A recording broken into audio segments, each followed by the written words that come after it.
Nay, dito po ba dati nakatira si Diwata? Nung nagsisimula pa lamang siya?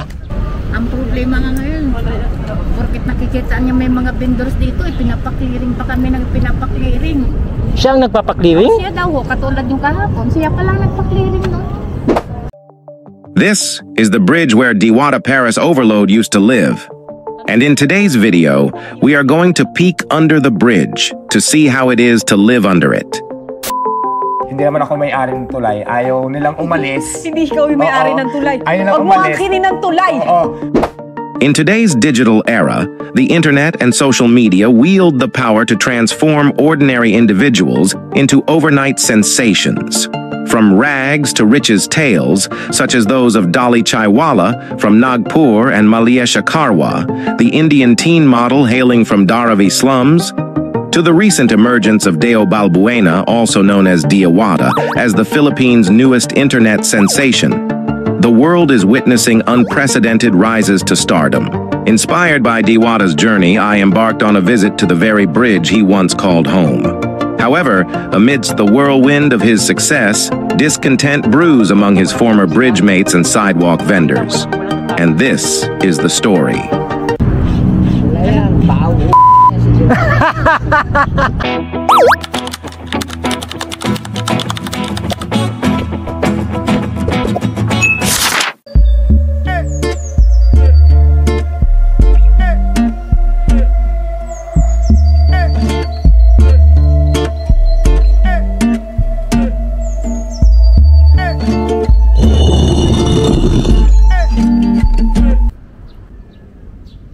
Sa ilalim ng bridge na yan, dito kung nakikita nyo, dyan dati tumira si Diwata bago siya nakilala sa kanyang parisan.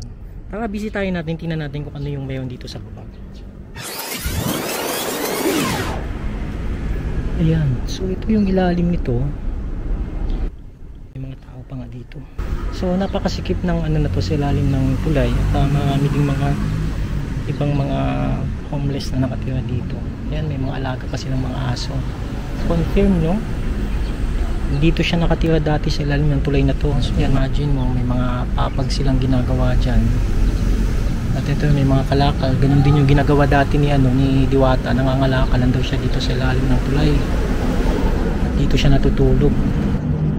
Tingnan natin doon sa kabila.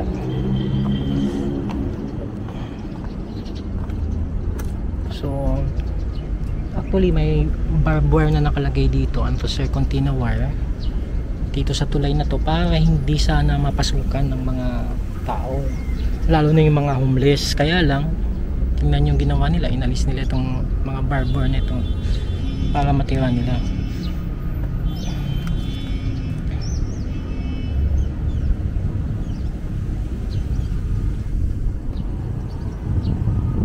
Ayan, ikit tayo.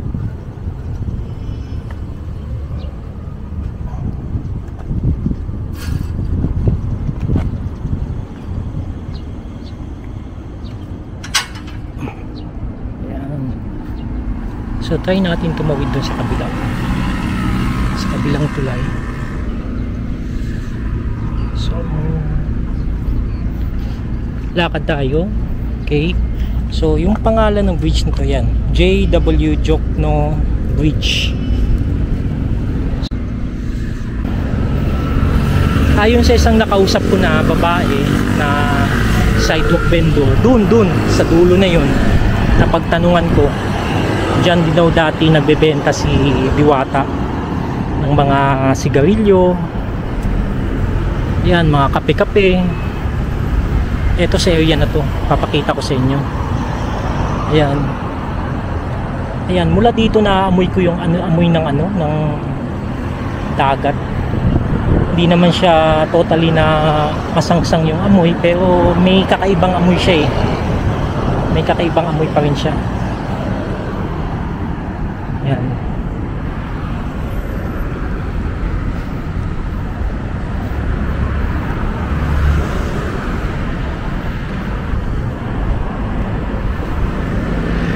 So, itong area na to, papunta doon na yung pwesto niya. So, ito yung papuntang CCP Complex, papuntang GSIS, papuntang Senate area. Tapos dito naman, yan yung mga malalaking building na nakikita nyo. Yan na yung Mall of Asia Complex. So napakarami mga buildings. Ayan, tinayuan na rin ng mga condominiums yan. So imagine no, makikita nyo yung disparity sa pagitan ng mga mayayaman at mga mahihirap. Pero napakaganda kasi, no, napaka-inspiring ng kwento ni Diwata at kung paano siya nagsimula. Kaya talagang napaka worthy na bigyan talaga siya ng kwento. At sana wish ko pa isang araw ay magagawa ng movie yung buhay niya. Kasi sa totoo lang, no, everyday naririnig natin sa balita, puro na lang mga patayan, puro bad news. So parang ito naging inspirasyon yung buhay ni Diwata. Ang kagaya nito, may mga nakatira tayong mga kababayan dito na homeless. Minsan nakatira lang sa ilalim ng tulay. Pero kakaiba yung kwento ni Diwata kasi talagang nagsikap siya. Yan.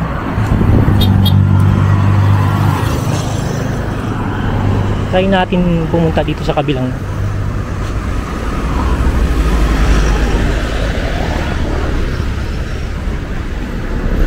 Yan. So ito yung kabila ng tulay. Ito mayroon na nakaharang.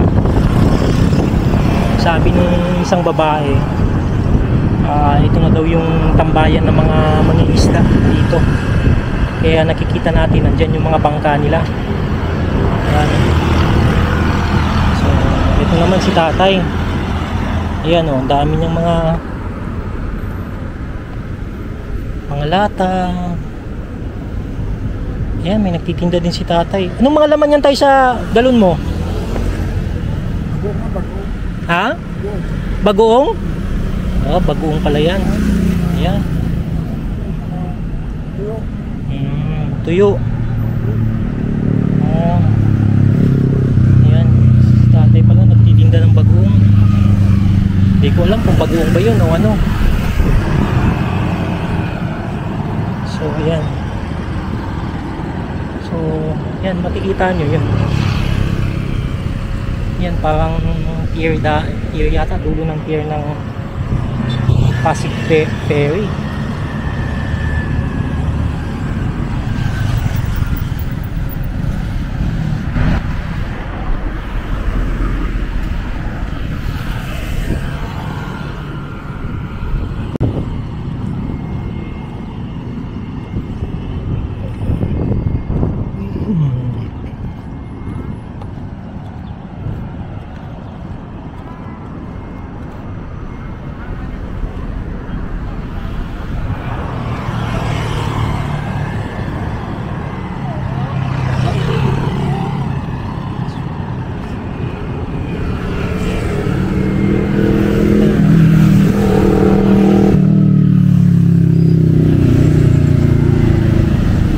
Ayan, punong-puno ng basura. Ayan. So ito yung isang dulo ng bridge na to dito. Ayan, kita nyo.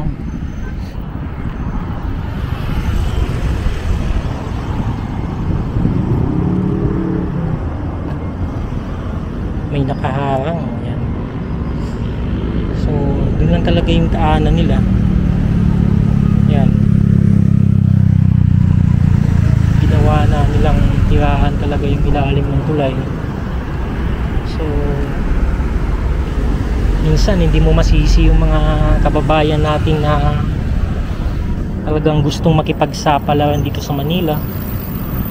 Kaya lang syempre sa hirap ng buhay, pag wala kang pera dito sa Manila, mahihirapan ka. Kaya ang iba nagtatrabaho, nangungupahan. So ang ending, makikita mo, kulang pa sa sahod nila yung kinikita. Ayan.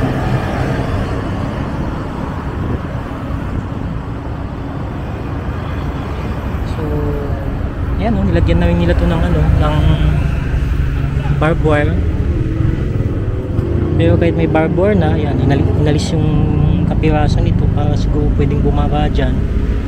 May mga nakasampay pa na shorts.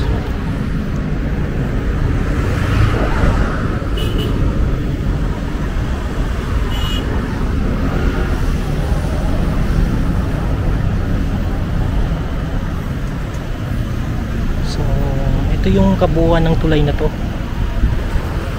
So dalawa ito, two-way siya. So ito yung nandito sa kanan ko. Ito yung papunta dun sa Senate, papunta ng CCP, papuntang GSIS, papuntang Sofitel. So itong area na to, itong daan na to. At dito naman sa nilalakaran ko ngayon, ito yung papuntang Molopecia. Yan, nakikita niyo yung mga nagtatayugang building na yan. Dito sa area na to na nagsimulang magbenta si Diwata ng kanyang pares. Yun. Tay, saan dati yung pwesto ni Diwata dito? So dito daw pala banda. Yan. So dito yung time na lagi siyang pinapaalis dahil sa clearing operations. Yan. So sabi ni nanay, itong bundok ng lupa na to sa kabila may patag na. Ayan, probably dito. Ayan, akyat tayo.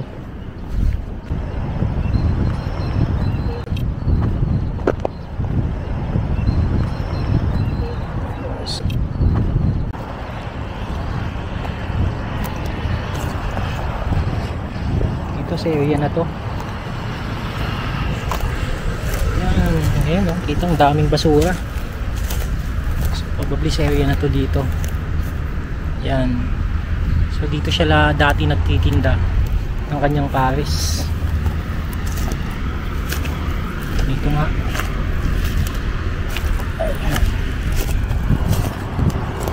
So ito yung dating pwesto ni Diwata sa area na to. Na lagi siyang kiniklearing.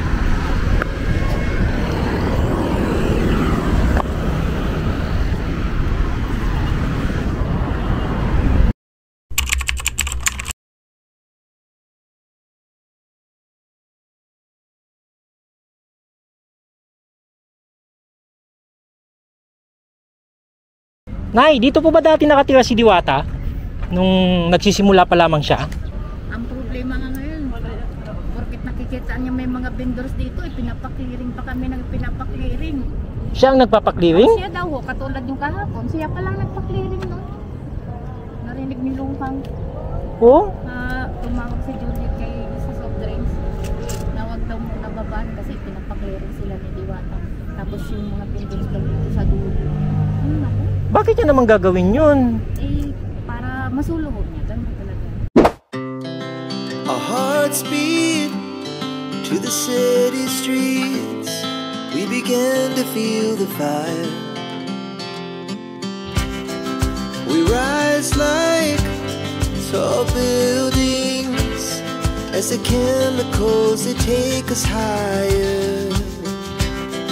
The night's young, and it's just begun as she puts her hand in mine. We wanna chase the night.